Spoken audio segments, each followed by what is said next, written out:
Rasulullah sudah mengatakan kok kullu ummati yadkhuluna jannah. Semua umatku itu akan masuk surga. Ya, don't worry ya. Don't worry.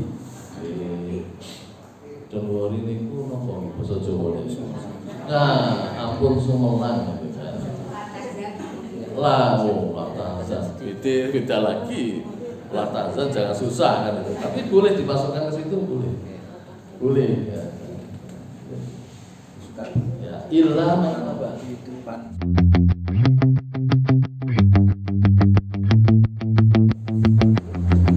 Assalamualaikum warahmatullahi wabarakatuh. Alhamdulillahirabbil alamin. Wal 'aqibatu lil muttaqin. Wala 'udwana illa 'alal zalimin. Asyhadu an la ilaha illallah wahdahu la syarika lah. Al-Malikul Haqqul Mubin. Wa asyhadu anna Muhammadan 'abduhu wa rasuluh. Al-Mab'utsu rahmatan lil alamin. Allahumma shalli wa sallim wa barik ala nabiyyina wa sayyidina Muhammadin wa ala alihi wa ashabihi ajma'in.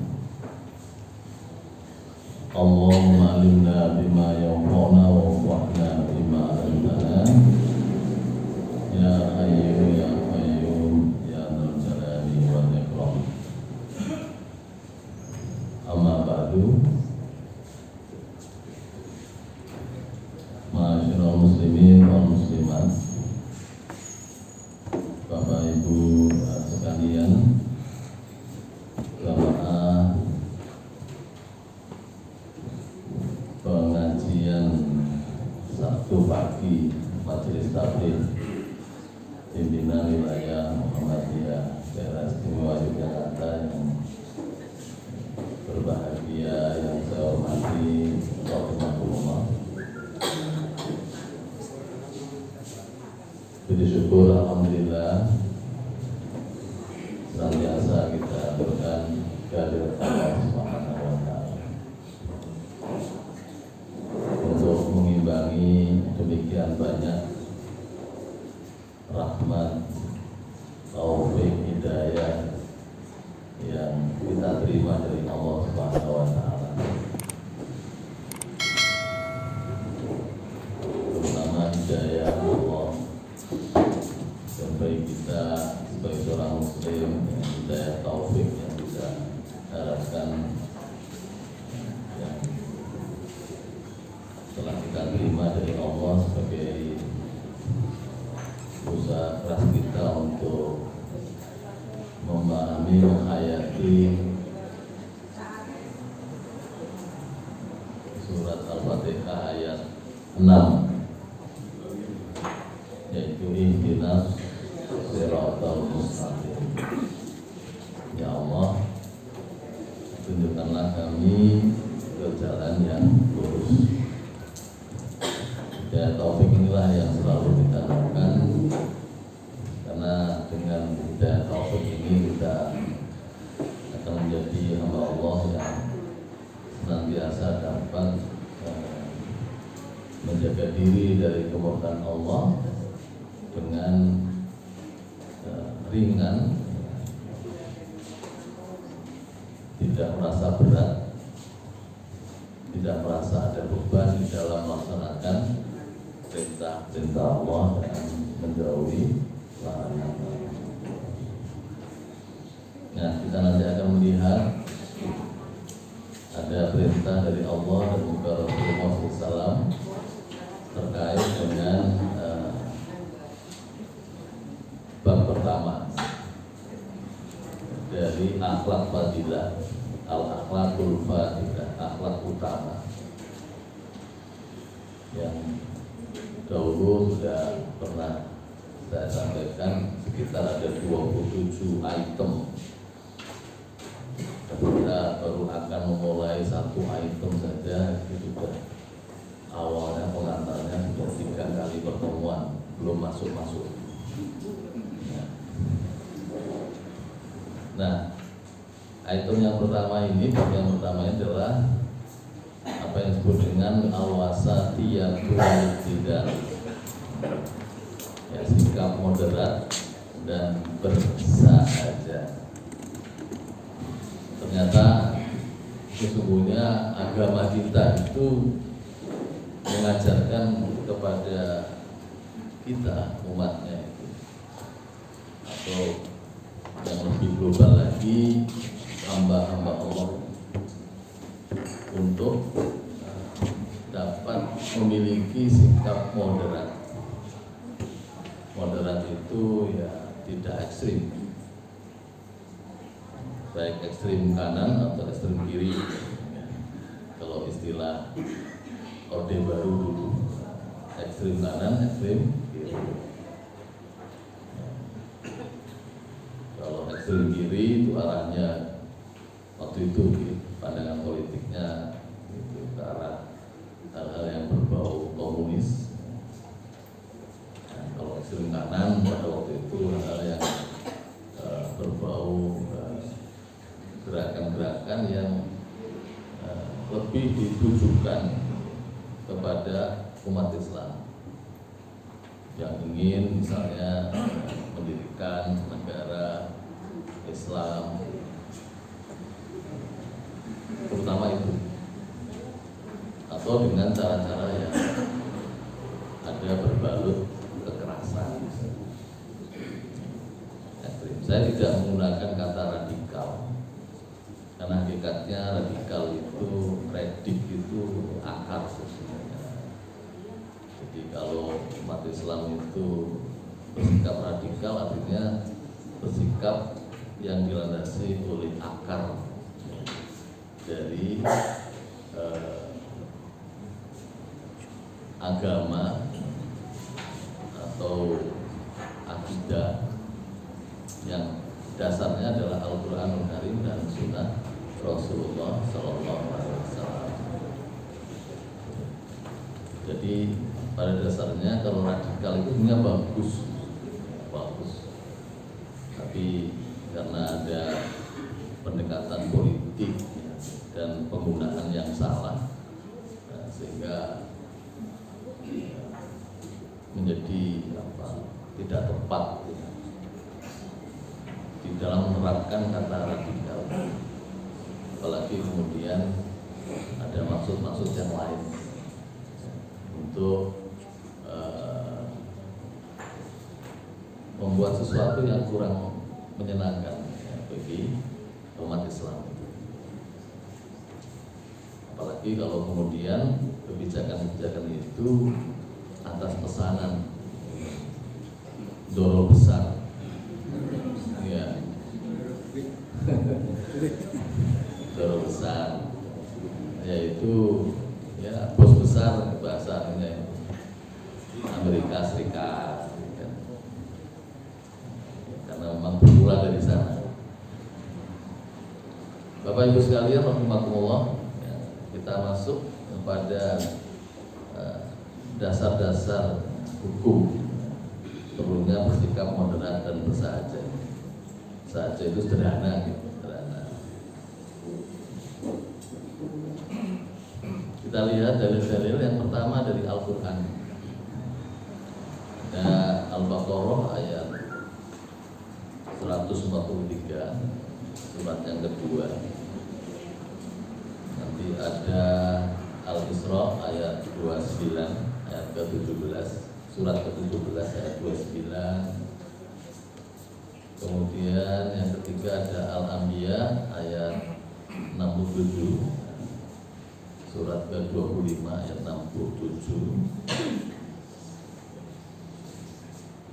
Lalu itu dasar dari Al-Quran, ya, hadisnya nanti kita baca bersama-sama seperti biasa, ya, untuk nanti kita terjemahkan secara latihan untuk mendapatkan pahala kebajikan yang sempurna, ya. Karena kita membaca dan sekaligus memahami maknanya walaupun secara latihan, yang setara dengan yang dilakukan oleh bangsa Arab. Yang dikatakan oleh Nabi, Iqra'ul Quran, bacalah Al-Quran, atau man qara'a harfan min kitabillah, satu huruf dari kitabullah Al-Quran itu falahu hasanatun wal hasanatu bi asyri amsalih, maka dia akan mendapatkan kebaikan, yang kebaikan itu nilainya 10 kali lipat. La aqulu alif lam mim harfun, kata Nabi, aku tidak mengucapkan alif lam mim itu satu huruf, walakin alifun harfun wa lamun harfun wa mimun harfun. Tapi yang dimaksud dengan huruf itu ya alif itu satu huruf, lam satu huruf, mim satu huruf. Dengan demikian ketika kita membaca alif lam mim saja, misalnya sebagai ayat pertama dari surat Al-Baqarah itu, kita sudah mendapatkan 30 hasanah, 30 kebajikan. Tapi itu tidak sekedar membaca Arabnya saja. Orang Arab yang membaca Al-Quran itu sudah langsung tahu juga maknanya. Oleh karena itu saya selalu menggelorakan, memberikan semangat, mengkampanyekan agar kita mulai melakukan perubahan pada tradisi kita, kebiasaan kita yang menurut saya kurang bagus ya, untuk dapat mendapatkan banyak hal dari Al-Quran itu, dan itu dengan hidayah Al-Quran, hidayah Al-Quran. Nah, dengan kita membaca Arabnya dan juga terjemahnya, apalagi kemudian kita secara khusus menengok juga langsung terjemah utuhnya itu, ya insya Allah kita layak untuk menjadi umat Islam yang berkemajuan. Ini salah satu aspeknya, berkemajuan, lebih maju dari yang sebelumnya. Kalau tradisi sebelumnya hanya membaca Arabnya saja, bolak-balik khatam, balik lagi ke Al-Fatihah sampai Anas khatam, balik lagi situ terus itu kan. Ramadan juga malah berlomba-lomba untuk banyak khatam, diselingi dengan syukuran ingkung ayam. Nah, sudah bersemangat. Tapi hanya itu saja yang dilakukan dari tahun ke tahun, dari kecil sampai usia sekarang, itu saja, tidak ada kemajuan. Nah ini berarti kita tidak bisa mengambil pelajaran dari apa yang kita baca. Pokoknya targetnya, paling kalau punya target pokoknya itu pahala akeh. Kalau pahalanya akeh itu kan mesti mlebu swarga. Soal masuk swarga itu Rasulullah sudah mengatakan kok, kullu ummati yadkhuluna jannah. Semua umatku itu akan masuk surga. Ya, don't worry gitu ya. Don't worry. Don't worry niku napa basa Jawa niku. Nah, ampun sumelang gitu kan. Latazan. Beda lagi. Latazan jangan susah kan itu. Tapi boleh dimasukkan ke situ, boleh. Boleh ya. Ya, illa apa? Kecuali orang yang nggak mau masuk surga. Padahal enak banget loh masuk surga itu. Tapi ya ada orang yang nggak mau masuk surga. Syaratnya cuma gampang, man atau ani. Sahabat bertanya, apakah ada orang yang nggak mau masuk surga? Nah, itu sahabat bertanya kayak begitu. Mereka berpikir ada ya orang yang nggak mau masuk surga. Man atau ani, dakhalal jannah. Barang siapa yang taat kepadaku masuk surga. Masuk surga. Nah, waman asoni faqad aba. Tapi kalau dia itu durhaka, membangkang kepadaku, enggak taat, ya sudah, dialah orang yang enggan, tidak mau masuk.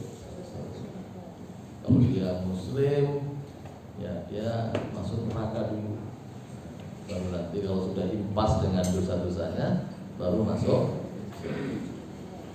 Nah, itulah jamaah sekalian rahimakumullah. Jadi ketika kita membaca Al-Quran, sesungguhnya diharapkan itu kita mendapatkan hidayah. Nah, mari kita coba untuk mendapatkan hidayatul Quran dari 3 ayat Al-Quran yang terkait dengan al-wasatiyatu wal-itina, sikap moderat dan tengah-tengah atau bersahaja. Yang pertama kita baca bersama-sama. A'udzu billahi minasy syaithanir rajim. Kalau nggih nggih. Ben ketok bareng. Sebab bareng atau niku, makanya yang aman itu yang tidak bisa membaca. Atau yang belum lancar membacanya aman. Nah, kalau menghindari niku. Bismillahirrahmanirrahim. Bismillahirrahmanirrahim. Wa kadzalika ja'alnakum ummatan wasatan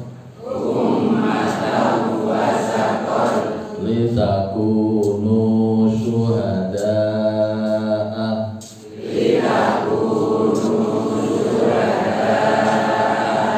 'alan nasi wa yakunar rasulu 'alaikum syahida.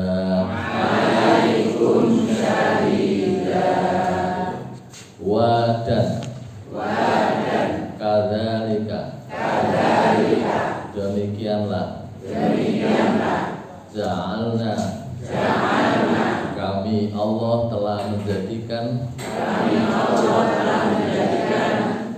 kalian ummatan umat wasaton yang tengah-tengah yang moderat li agar takunu kalian menjadi syuhada'a saksi-saksi ala atas an-nasi manusia alan nasi terhadap manusia wadan yakuna menjadilah ar-rasulu Rasulullah yakni Nabi Muhammad sallallahu alaihi wasallam ala atas kalian alaikum terhadap kalian syahidah saksi.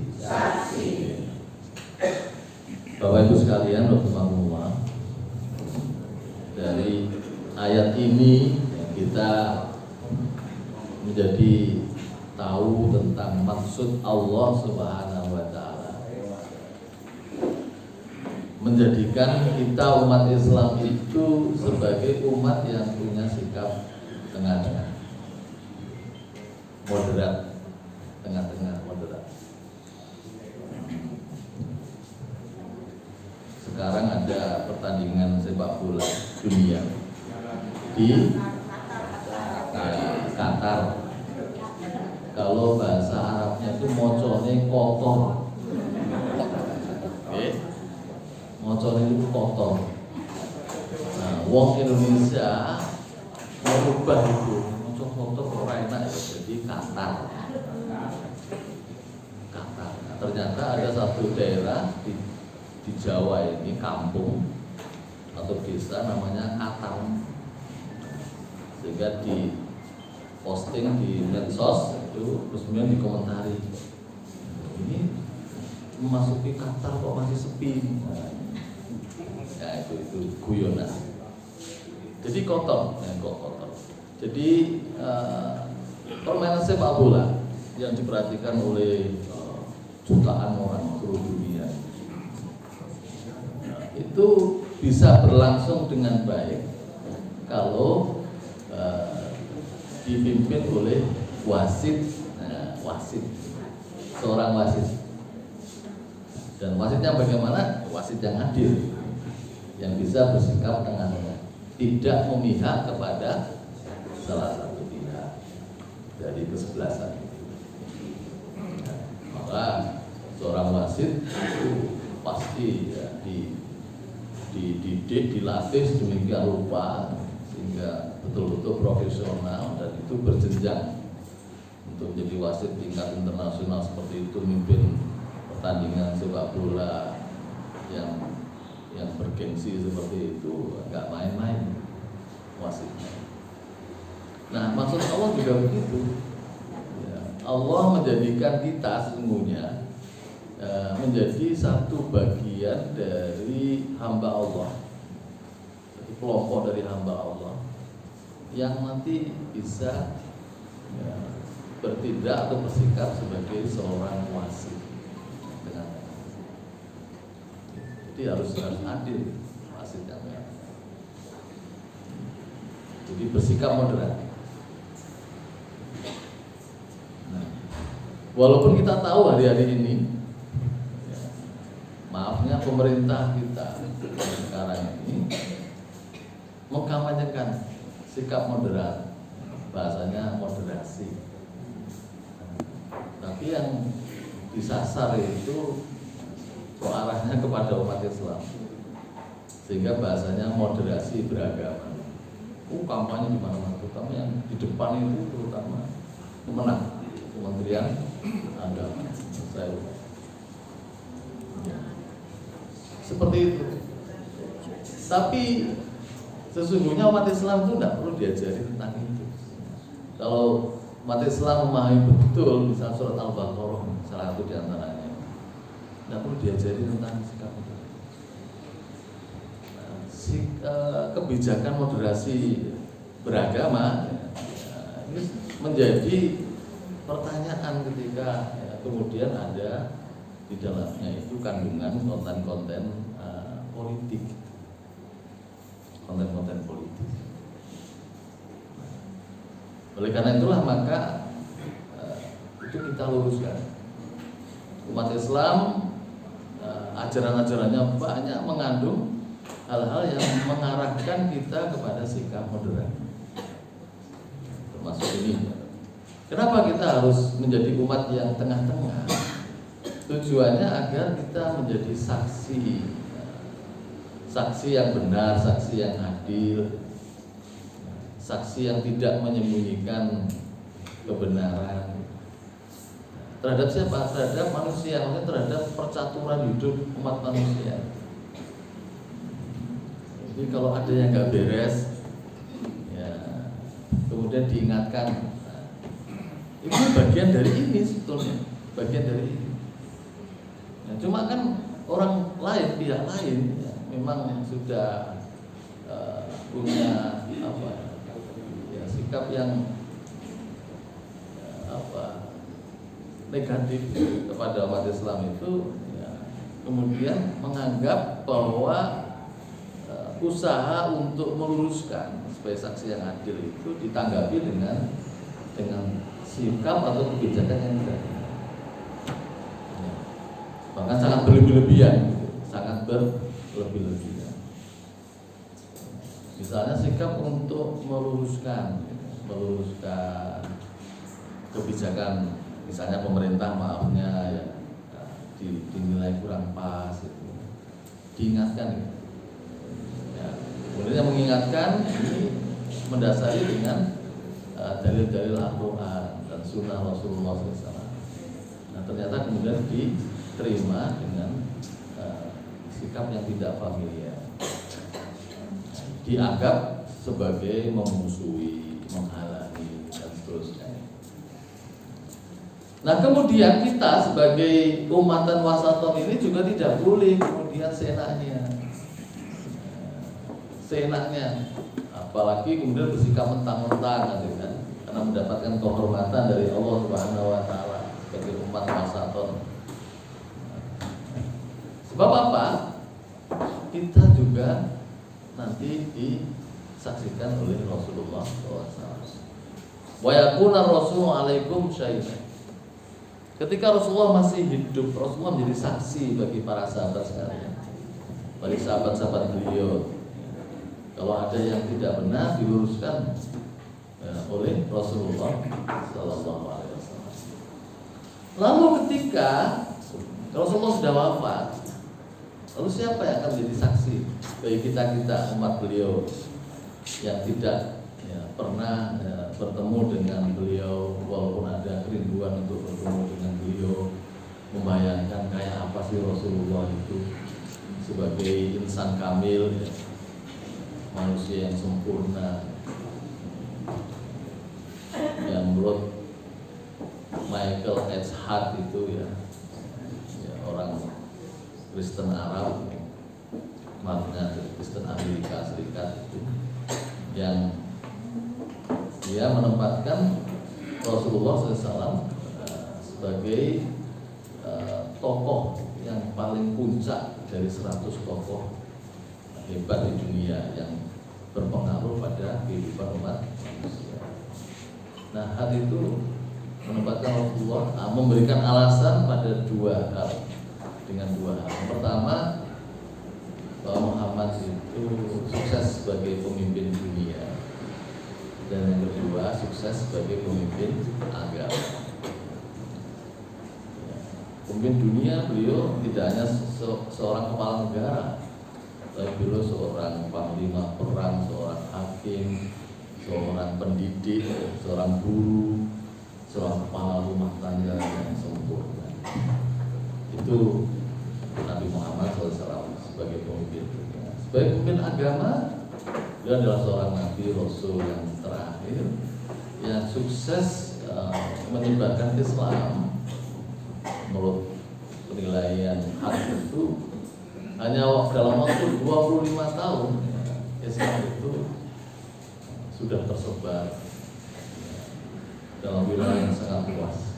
Yang menyebut ke timur itu sampai Indonesia, ke barat itu sampai Maghribi, Maroko, ke utara itu sampai Rusia, dan ke selatan sampai anak benua India. 25 tahun. Walaupun kita tahu usia Nabi berapa? 63 63 tahun ya, 63 tahun ya. Tapi ketika diangkat jadi Rasul itu kita 23 tahun, 13 tahun di Mekah, periode Mekah, lalu 10 tahun periode di Madinah, dan cuma 23 tahun ya. Hanya dalam waktu 2 tahun, 2 tahun, 23 ada tambahan 2 tahun. 2 tahun itu masa pemerintahan Khalifah Abu Bakar As-Siddiq. Nah, saya melihatnya ya, itu masa-masa kritis Abu Bakar, karena masa beliau memerintah hanya 2 tahun itu ternyata kemudian timbul 3 golongan yang melakukan pemberontakan terhadap pemerintah Khalifah Abu Bakar. Andai kata itu tidak tertanggulangi, tidak selesai persoalan Islam, tidak seperti sekarang. Yang pertama apa? Munculnya nabi palsu. Nabi palsu itu ada 4 nabi palsu, 3 laki-laki, 1 perempuan. Ya, ini peran perempuan juga sudah ada pada waktu itu. Nggak tahu-tahu, kok laki-laki semua ya. Saya pengen juga jadi nabi. Pada akhirnya berhasil ditumpas oleh Khalifah Abu Bakar. Yang paling sengit itu adalah perlawanan dari nabi palsu yang bernama Musailamah al-Kadzdzab. Musailamah sang pendusta. Yang gelar al-Kadzdzab ini diberikan langsung oleh Rasulullah Sallallahu Alaihi Wasallam. Karena pernah Musailamah berkirim surat kepada Kanjeng Nabi dengan judulnya kepada Muhammad Rasulullah dari Musailamah Rasulullah. Nah, lalu dibalas oleh Rasulullah dengan judul kepada Musailamah Al-Kadzdzab dari Muhammad Rasulullah. Jadi gelar Al-Kadzdzab. Sebagaimana juga gelar As-Siddiq yang diberikan Rasulullah kepada sahabat Abu Bakar karena sikap beliau sebagai satu-satunya orang yang membenarkan peristiwa Isra Mi'raj dengan mengatakan kalau ada peristiwa yang lebih aneh dari Isra Mi'raj, kalau yang mengalami, yang melakukan, yang mengatakan itu adalah Muhammad, saya percaya semua. Yang lain tuh tidak percaya, enggak. Yang kedua ragu-ragu, enggak, kan gitu. Jangan kalau Isra Mi'raj itu sekarang ada Rasulullah seperti itu, ada di hadapan kita, kemudian ada peristiwa itu, jangan kita termasuk yang ragu-ragu, paling enggak gitu. Ini aneh, ya mustahil bin mustahil. Nah, itu Nabi Muhammad SAW. Oke, jadi tantangannya itu tantangan yang pertama, pemberontakan yang pertama berhasil ditumpas oleh Khalifah Abu Bakar. Yang kedua, yaitu apa? Orang-orang kaya itu membangkang membayar zakat. Nah, itu menunjukkan bahwa mereka itu membayar zakat dulu itu karena sosok Rasulullah. Mereka segan atau takut pada Rasulullah. Itu orang kaya nggak mau bayar, boikot, tumpas oleh Abu Bakar. Yang ketiga, banyak orang Islam yang murtad Islam, menandakan bahwa dulu mereka masuk Islamnya hanya ikut-ikutan saja, tidak atas kesadaran diri. Dan biasa kalau ada kepala suku masuk Islam, maka nanti anggota sukunya juga ikut masuk Islam, kan gitu. Jadi biasanya agama jadi satu bangsa itu akan mengikuti pemimpinnya. Ya, ketika Kesultanan Yogyakarta sultannya Islam, maka orang Jogja tambah Solo, dulu kan Mataram, semua masuk Islam.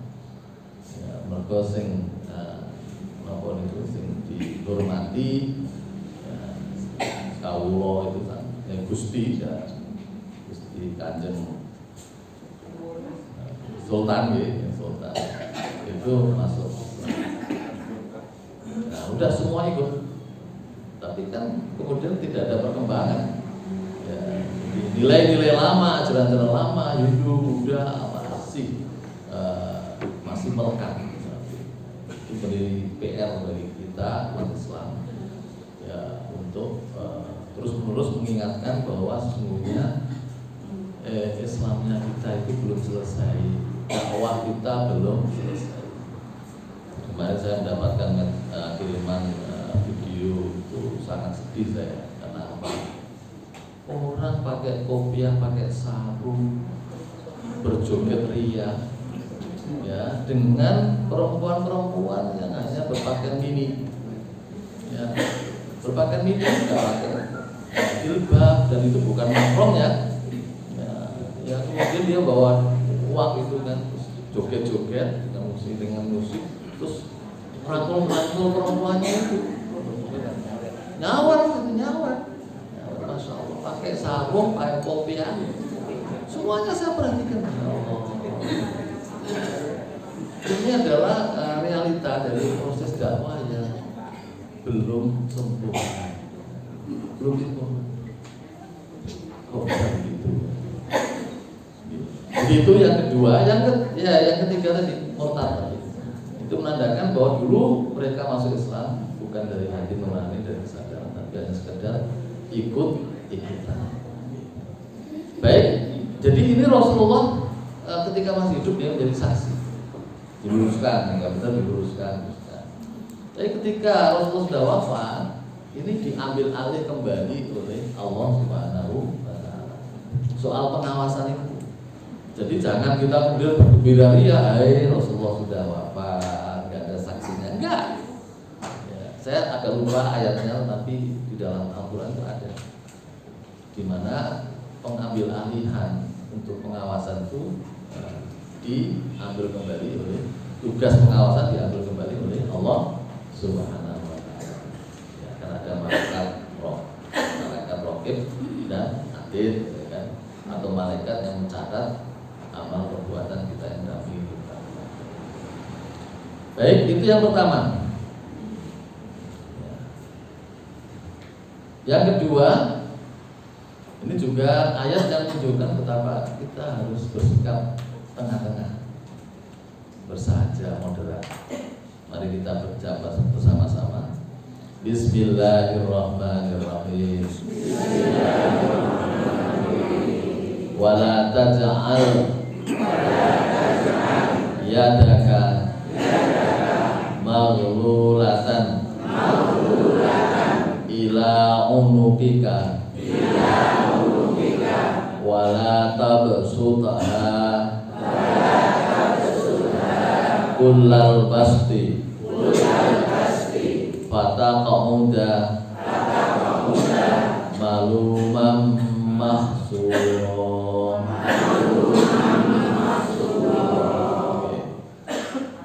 Terjemahkan nih. Wadan la janganlah taj'al kamu menjadikan yadaka tanganmu maghlulatan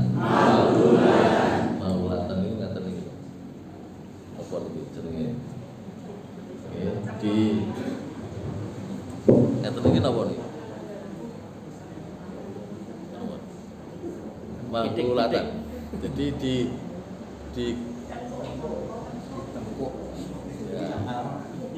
jadi dilingkarkan,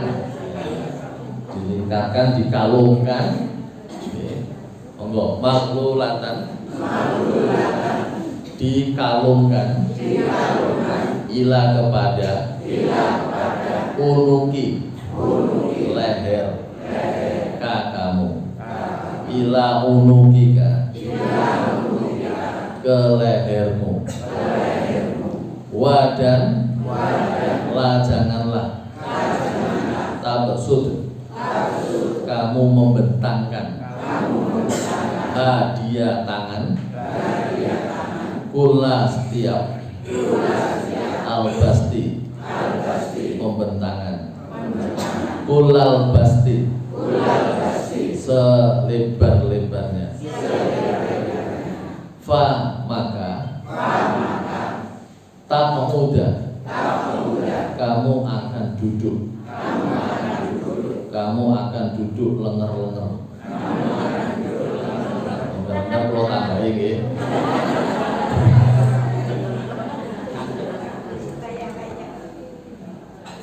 nilai-nilai tas enak ini lenger-lenger. Kenapa kok lenger-lenger? Maluman dalam keadaan dicela, mahsurat lagi menyesali diri.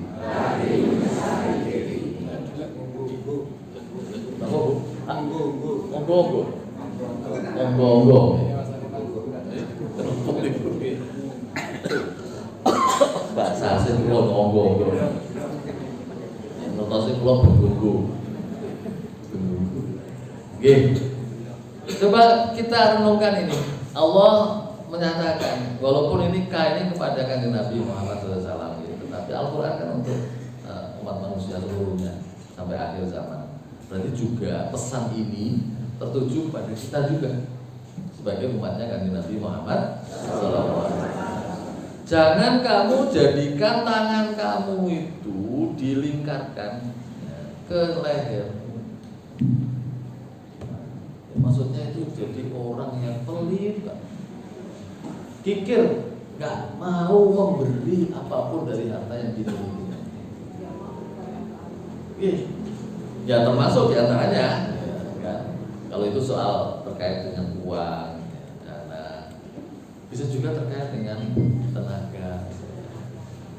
Ya, tapi ini kaitannya itu soal infak, sedekah, berderma. Ada orang yang punya sikap seperti itu, yang tidak ada di ruangan ini, nggak ada yang seperti itu. Nggak ada yang seperti itu. Coba nanti kita perhatikan nanti kan kotak infaknya kan nanti lebih banyak dari biasanya kan.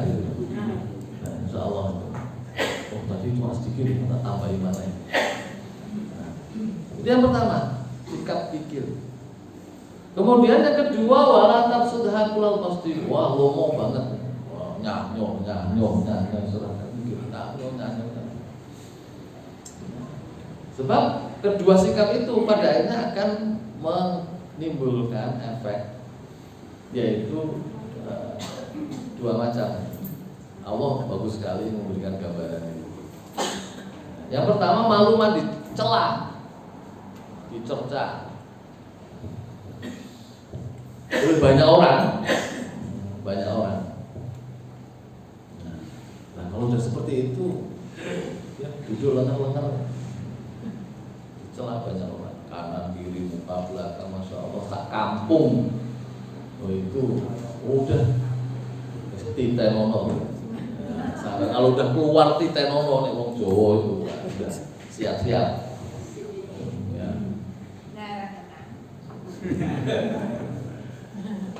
Di tempat saya dulu ada tetangga di Gerobasan itu, satu keluarga itu angel banget itu.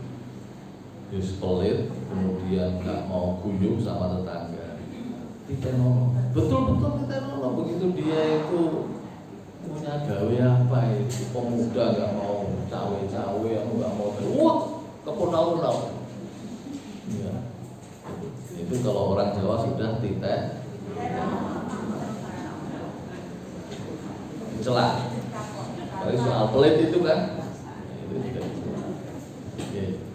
Yang kedua, maksuron, menyesal.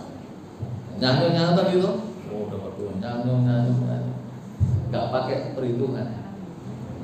Ekstrim banget mungkin ekstrim. Karena ini yang ekstrim kanan, ya kan, yang kiri tadi itu pelit itu ekstrim kiri, ya, ini ekstrim kanan. Masuk. Jadi akhirnya, loh, dia itu sama kayak entah. Gajian, loh, kok entek ini turun tanggalnya turun entek. Oh, sudah habis gitu kan, seperti itu. Ternyata tadi itu nyanyi. Jadi harus bersikap tengah.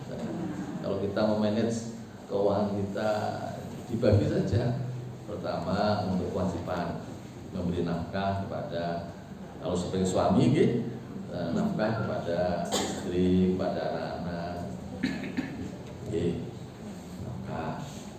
Termasuk juga memberi pakaian kepada istri. Teknisnya bisa dengan belikan sang istri itu pakaian, tapi bisa salah ukuran, salah warna, salah motif. Wah, wes daripada pusing kasih aja. Wes beli sendiri kan? Ya, seperti itu. Oke. Yang kedua, tadi kewajiban. Yang kedua adalah ditabung untuk masa depan. Ditabung. Ya seberapa pun lah tabungnya. Mungkin disesuaikan masing-masing dari penghasilan satu bulan. Yang ketiga, diinfakkan. Ya. Ketika Rasulullah ditanya apa yang harus diinfakkan, Rasulullah nggak bisa jawab. Belum bisa jawab langsung, menunggu titah Allah Subhanahu wa Ta'ala. Ternyata kita turun ayat itu, Allah menjawabnya cuma sederhana, kulil af. Katakanlah Muhammad al-af. Jadi memberikan infak sedekah itu ya apa ya? Jadi seperlunya setelah dikurangi yang wajib-wajib. Nah tadi itu kan. Yang wajibnya tadi untuk nafkah, untuk bayar utang, bayar kredit, ya kan? Itu kewajiban. Yang kedua tadi ada tabung perlu ini untuk masa depan, kan kita nggak tahu apa yang terjadi di masa depan. Mada taksi itu dan kata nggak ngerti kita apa ini. Sampai 1 detik ke depan aja ekstrimnya begitu, kita nggak tahu. Ya, itu kelemahan kita umat manusia. Mada taksi itu. Nah, baru kemudian yang sisa itu ya, baru diinfak. Jangan niru-niru, ya kan? Harus disesuaikan dengan situasi dan kondisi masing-masing. Ya. Sebab begini loh, ada loh orang yang bertamu ke Ustaz Yusuf Mansur,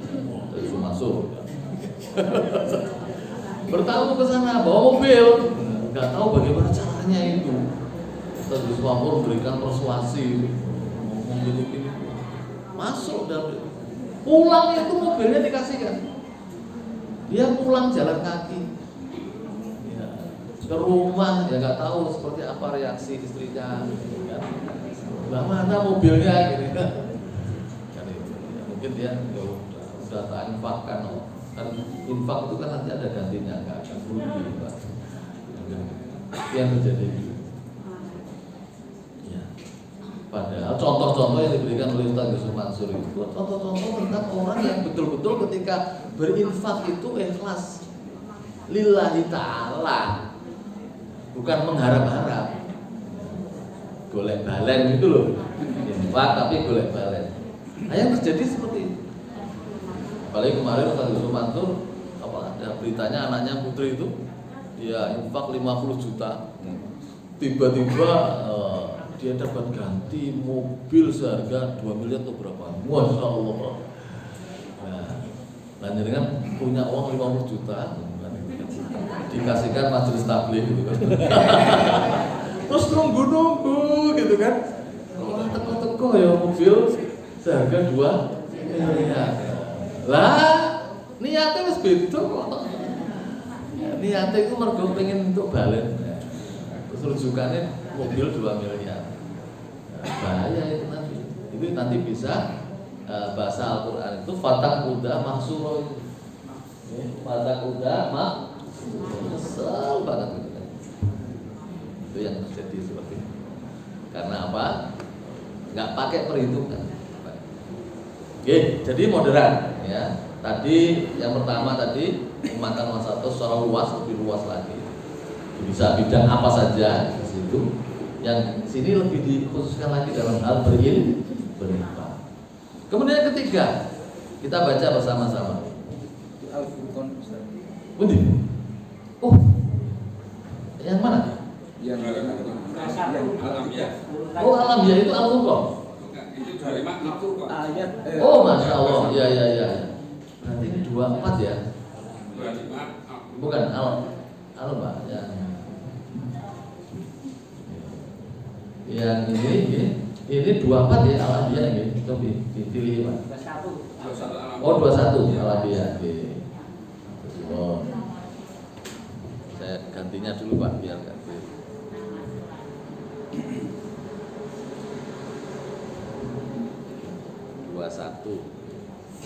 Oke, baik.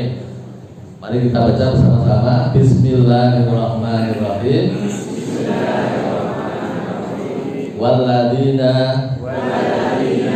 idza anfaqu lam yusrifu wa lam yaqtu wa kana baina dzalika qawama wadan alladzina orang-orang yang idza apabila anfaqu mereka berinfak lam tidak yusrifu mereka berlebih-lebihan lam yusrifu mereka tidak berlebih-lebihan Wadan. Lam tidak. Yang turu. Mereka pelit. Lam yak turu. Mereka tidak pelit. Wadan. Karena adalah. Baina. Di antara. Dalika. Yang demikian itu. Baina dalika. Di antara yang demikian itu. Qawama. Tengah-tengah. Nah, ini. Hah? Oh, bukan alamiah ya. 125. Ini alamiah. Surat Al-Furqan. Oh, Nama suratnya Al-Furqan. Al-Furqan nggih.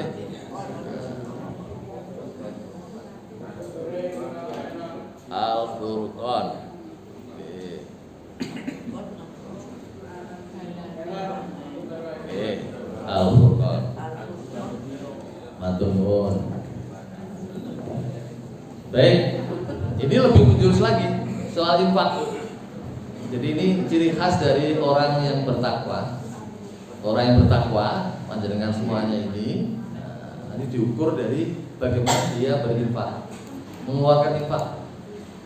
Derma sodako itu tidak berlebihan, tapi juga tidak pelit-pelit, tapi tengah-tengah. Nah tadi untuk mengukur itu diantaranya tadi saya dibagi 3 tadi sebagai seorang manajemen keluarga, manajemen ekonomi keluarga.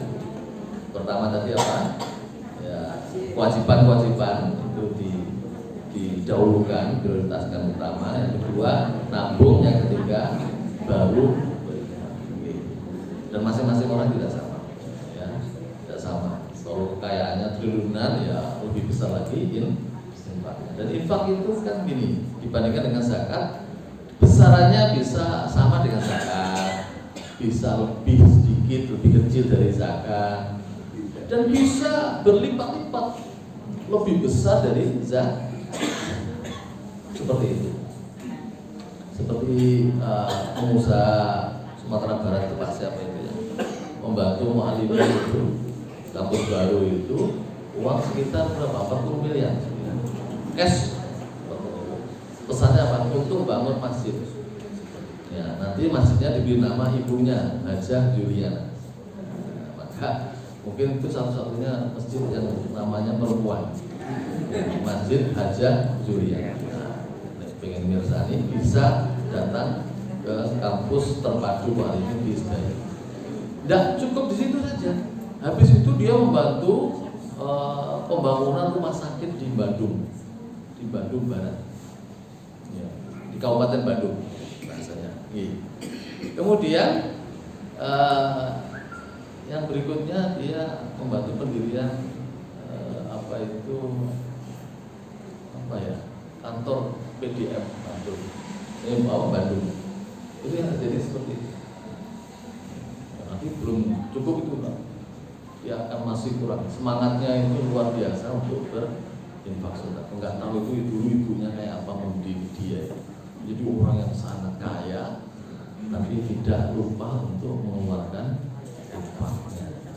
Di luar yang zakat pasti infak. Saya kira untuk sementara 3 dulu. Ya. Insya Allah pada lain waktu kita lanjutkan ya, dengan materi yang lainnya lagi. Sampai di sini dulu. Assalamualaikum warahmatullahi wabarakatuh. Kami ucapkan sekian Taala yang pada hari ini memberikan tausiah dengan umat besar pertengahan. Monggo tidak bertanya, masih ada waktu 10 menit. Nomor 1. Assalamualaikum warahmatullahi wabarakatuh. Terima kasih. Tadi di depan dipaparkan bahwa Michael Hanhead yang memunculkan Nabi sebagai tokoh nomor 1 itu keberhasilan sebagai pemimpin agama atau pemimpin akhirat ialah menjadi nabi terakhir. Berarti dia tidak percaya pada nabi setelah Nabi Muhammad. Jadi apakah dia percaya bahwa nabi itu hanya Muhammad, kemudian kepada Nabi Isa gimana kepercayaannya? Itu dulu, terima kasih. Sana sibuk, soalnya. Iya, kalau belum ada, langsung ada. Itu. Oh iya, monggo. Berarti Pak siapa? Bapak Sita. Pak Komar. Pak Komar. Kalau ada kamera nih bapaknya. Assalamualaikum warahmatullahi wabarakatuh. Waalaikumsalam. Bu, namanya dulu. Aku Nama Ibu Sutio Sunasih. Sutio. Ini jalan yang tulis. Oh, bilang ya. Ini yang tulis.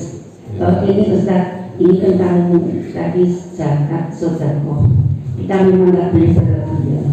Terus sekarang tadi ada contoh seperti Yusuf Mansur. Itu kan pakai ini. Itu nanti apa minatnya itu sudah nanti nawaitunya kan karena ini. Kan ada waktu itu saya juga pernah menyaksikan waktu Yusuf Mansur itu waktu di Kota Gede itu yang sampai punyanya cincin disuruh menyerahkan, punyanya apa menyerahkan. Terus pada akhirnya sekarang kan semuanya sudah besok. Sekarang ini kan Yusuf Mansur kan ada kasih juga itu. Terus itu bagaimana yang sudah terlanjur itu sodako, tapi akhirnya juga enggak sesuai dengan minatnya karena ini itu tadi. Ini mohon pencerahan. Matur suwun. Assalamualaikum warahmatullahi wabarakatuh. Dua dulu ya. Yang pertama dari Pak Komar tentang Michael H. H itu H, bahasa Inggrisnya bacanya H. H, kita manggilnya H saja. H-A-R-T.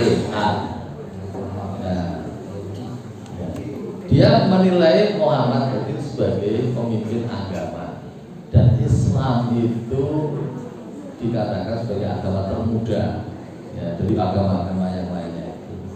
Tapi perkembangannya tercepat di dunia.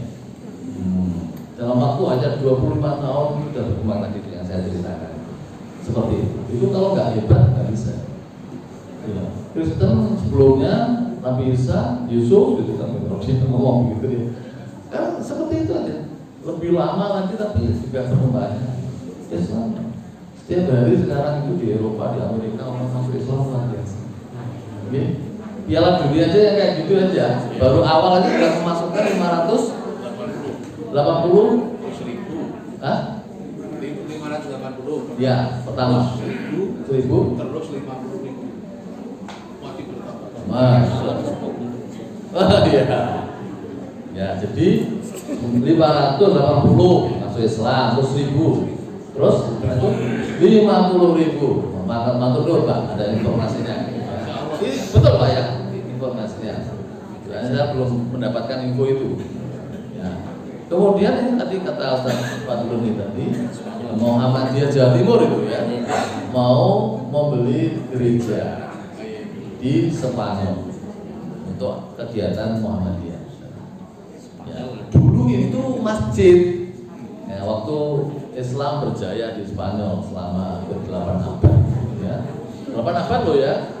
Ya, di Indonesia itu belum sampai 8 abad Islam berjaya itu ya. Ini 8 abad sampai hilang. Terus kemudian karena orang Eropa itu sudah memiliki sikap ateis, nggak percaya pada Tuhan, maka ditinggalkan gereja-gereja itu. Nah, masjid yang berubah dari gereja kemudian dikembalikan lagi, ya, mau dibeli untuk nanti difungsikan sebagai masjid kembali. Nah, itu yang terjadi seperti itu. Masya Allah, luar biasa itu semangatnya warga Muhammadiyah Jawa Timur, ya. Jogja jangan sampai kalah, gitu kan? Ya, itu. Jadi itu Pak. Jadi agama seperti itu. Bahkan Had sendiri menempatkan Nabi Isa, Yesus itu pada urutan 3 aja. 5 5. Oh, saya kemarin ngomong 5 Cisanggah, katanya 3. Ini saya ngomong 3, 5. Ini yang benar sih di. Ke sini? 3 kok. Nanti saya perlu lihat referensi kembali ya, buku tentang 100 tokoh paling berpengaruh. Terima kasih Pak. Nah, jadi itu intinya pokoknya Nabi Isa di bawah, ya, di bawahnya Nabi Muhammad. Padahal hati itu orang Kristen, Tuhannya Yesus. Ya, karena dia berusaha objektif. Wikipedia nomor 3. Oh, Wikipedia nomor 3 Pak. Enaknya ada Mbak Google itu, Profesor Google itu enaknya gitu. Ya, seperti itu langsung ketemu. Yang saya lupa. Tapi ya, terus gimana Kita dengan madosin. Jadi itu Pak. Itu yang dasari Michael. Itu menunjukkan bahwa dia berusaha untuk objektif menilai. Jadi tidak terpengaruh dengan keyakinannya agamanya. Tidak kemudian mentang-mentang dia agama Kristen lalu menempatkan Yesus itu urutan pertama. Tidak, ternyata Nabi Muhammad SAW. Dan faktanya memang begitu. Ya, faktanya begitu. Coba loh, Nabi kepala negara, panglima perang, 65 kali peperangan di zaman Rasulullah. 25 itu dipimpin Rasulullah. Nah, kalau di Indonesia itu kan sekarang itu kan jenderal cuma di belakang meja aja. Masih terusin di Jakarta, ada timur itu.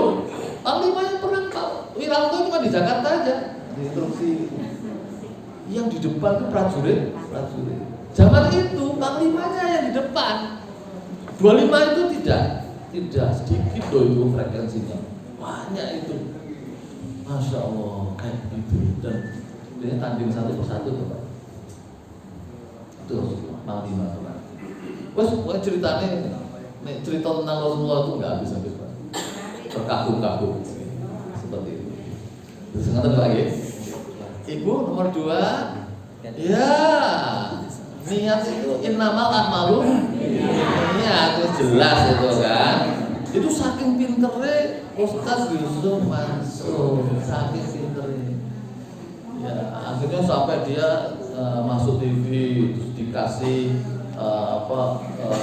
waktu ya untuk dia menunjukkan programnya seperti itu. Tapi kan sekarang hilang.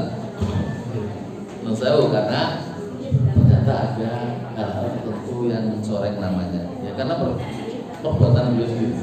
Saya ketika dolan ke Bandung gitu ya, Bandung ke sepupu saya sodori buku tulisan orang yang merasa dirugikan, yang mewakili jamaah yang lain yang merasa dirugikan oleh Ustaz Yusuf Mansur. Besok saya bawakan bukunya.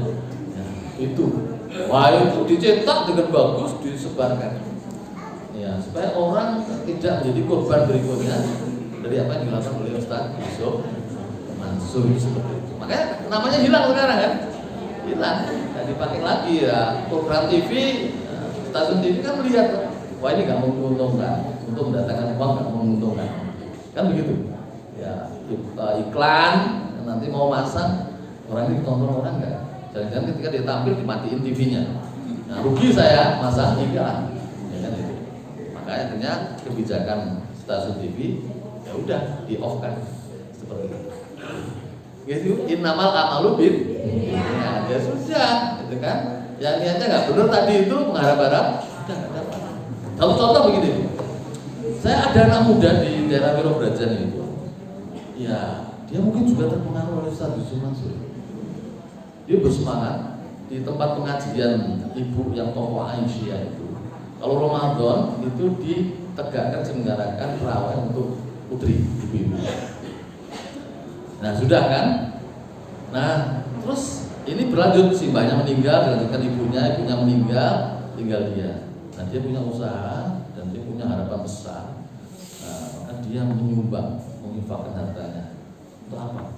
Ibu-ibu yang ikut terawih Ramadan itu pada akhir bulan Ramadan diundi. Nanti siapa dapat nanti diumrohkan. diumrohkan.